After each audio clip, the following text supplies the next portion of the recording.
Hello everyone and welcome back to my channel. ये इस ड्रामे का पार्ट 13 है और अगर आपने पहले के पार्ट्स नहीं देखे तो जल्दी से जाकर देख लीजिए। लिंक आपको नीचे डिस्क्रिप्शन बॉक्स में मिल जाएगा। और अगर आपको ये वीडियो अच्छी लगी तो प्लीज़ वीडियो को लाइक करके चैनल को सब्सक्राइब कर देना। तो चलिए शुरू करते हैं। पार्ट 13 की स्टार्टिंग में नुओ पेंग से कहती है, तुम रिलेशन में तो थे मेरे साथ, पर तुम हमेशा किसी और लड़की के साथ शादी करने का सोचते थे। तब तुमने सोचा मुझे कैसा फील होता होगा। मैंने हमारे रिलेशन को बचाने के लिए बहुत कोशिश की है। सोचा था हम में प्यार है, पर बाद में पता चला मैं ही पागल थी। पेंग कहता है तो तुमने फैसला कर ही लिया है जाओ के साथ रहने का। नुओ कहती है तुम इस बारे में फिक्र मत करो।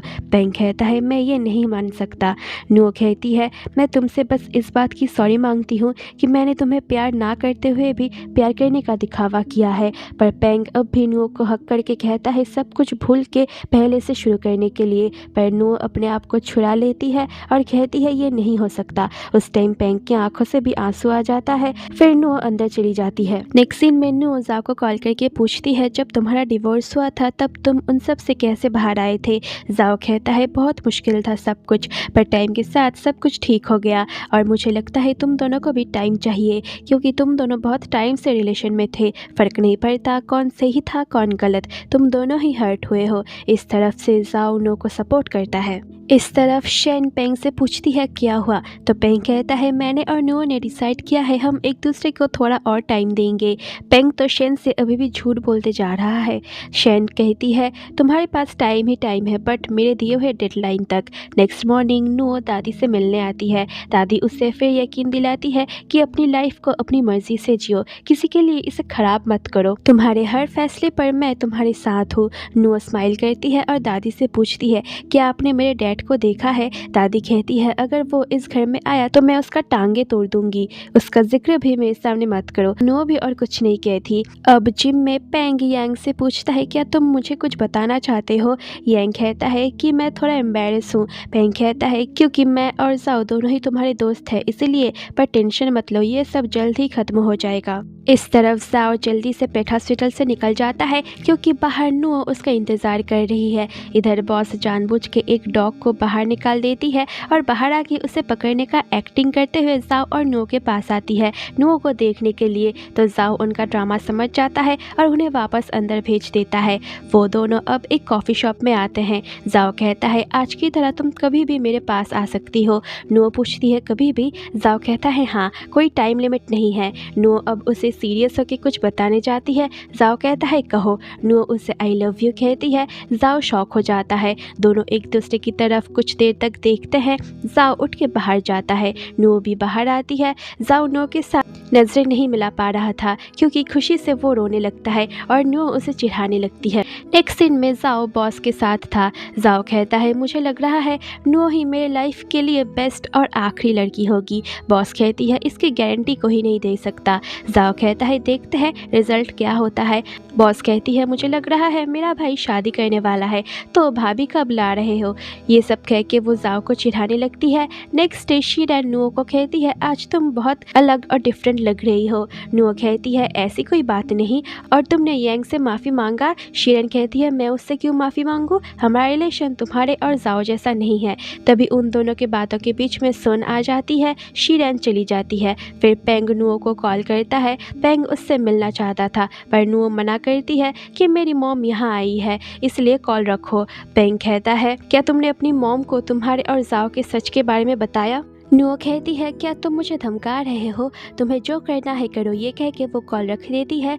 सुन कहती है जब से तुमने पेंग के साथ ब्रेकअप के लिए कहा है तब से मैं सो नहीं पाई हूँ, कोई रीज़न समझ में नहीं आ रहा। नुओ तब अपनी मॉम को बता देती है कि वो किसी और पर्सन को लाइक करती है। उसकी मॉम शॉक हो जाती है पर नुओ उन्हें सब समझाती है कि बहुत से ऐसे रीजंस है जिसकी वजह से मैं और पेंग को पसंद नहीं करती, मैं अब पेंग के साथ और अपना फ्यूचर नहीं देख रही। तो सुन भी समझ के उस पर्सन की जॉब और फैमिली कंडीशन के बारे में पूछती है। तो नो कहती है उसकी कंडीशन पेंग जैसा नहीं है, पर पेंग जैसा इंसान मैं नहीं चाहती। तभी पीछे से किन काम पे आ जाती है। सुन गुस्से में उठ के चली जाती है। किन भी उन्हें जाते हुए देखती है। रात को डिनर करते हुए किन जाओ को बताती है आज नुओ दीदी की मॉम आई थी शॉप पे, पर वो गुस्से में चली गई और उनके जाने के बाद नुओ दीदी भी सैड थी। इस तरफ नुओ अपने मॉम के शॉप के बाहर आके उन्हें देखती है और चली जाती है। वो अब सामने जाओ को देखती है, वो भाग के आके उसे हक कर लेती है।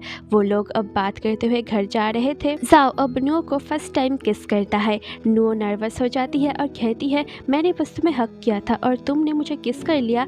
जाओ कहता है तो तुम्हें हक करने के लिए किसने कहा था। ये कह के वो दोनों अब एक पैशनेटली किस करते हैं। अब नुओ एक डिज़र्ट चूज करती है क्योंकि जब भी वो बहुत हैप्पी होती है वो डिज़र्ट खा के सेलिब्रेट करती है। इधर पेंग और शैन कार से आ रहे थे। शैन उसे कार रोकने के लिए कहती है क्योंकि उसे डिज़र्ट खानी थी, तो पेंग कार रोक के उसके लिए डिज़र्ट लाने जाता है।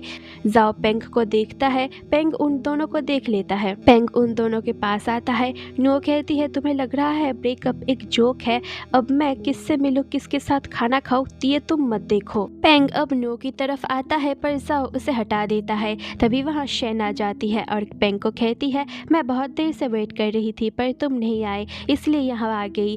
सॉरी तुम लोगों को डिस्टर्ब करने के लिए, तुम लोग कंटिन्यू कर सकते हो। शैन चली जाती है, उसके पीछे पेंग भी चला जाता है। शैन गुस्से में गाड़ी में बैठती है। पेंग कहता है मैं तुम्हें सब एक्सप्लेन करता हूँ। शैन कहती है मुझे कुछ नहीं सुनना, बस घर जाना है। इस तरफ जाओ पेंग के ऊपर गुस्सा करते हुए कहता है साफ दिख रहा है वो किसी और को लाइक करता है पर फिर भी तुमको नहीं छोड़ रहा। नुओ कहती है सबको लगता है मैंने उसे चीट किया है और तुम जिसने दूसरे की गर्लफ्रेंड को छीना है। जाओ कहता है चलो तुम्हें घर छोड़ दूँ। नुओ कहती है मुझे घर नहीं जाना। नुओ अब उसे अपने मॉम के लॉन्ड्री शॉप पे ले आती है। नुओ उसे अपने बचपन की बात बताता है। जाओ कहता है लग रहा है मैं यहाँ पहले भी आया हूँ जब मैं छोटा था। इस तरफ पेंग बहुत ड्रिंक कर रहा था। दाहाओ के रोकने पर भी वो नहीं रुकता। दाहाओ वॉशरूम जाता है।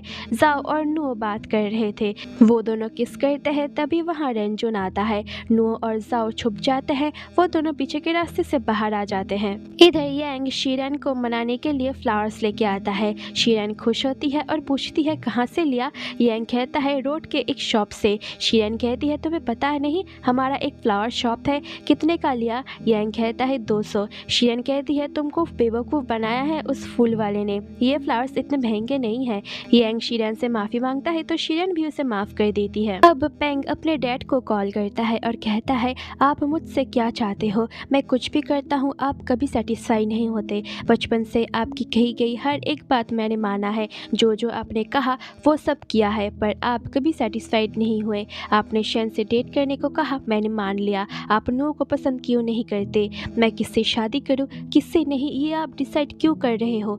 पेंग पूछता है मेरी मॉम को आपने क्यों छोड़ा। गोविंद कहता है क्योंकि वो चाहती थी मैं कंपनी से ज़्यादा उसे वैल्यू दूँ। तो पेंग कहता है तो इतना ज़्यादा क्या मांग लिया उन्होंने, बस इतना ही तो चाहा और ये सबका हक होता है। गोविंद कहता है तुम बहुत ड्रंक हो गए हो इसलिए घर जाओ, पर पेंग उन्हें और भी ज़्यादा सुनाता है और कॉल रख देता है। इस टाइम पेंग को देख के तो सबको बुरा लगेगा उसके लिए, उसके डैड ने उसे बचपन से कंट्रोल किया है, उसकी हर एक चीज़ को वही फैसला करते हुए आए हैं।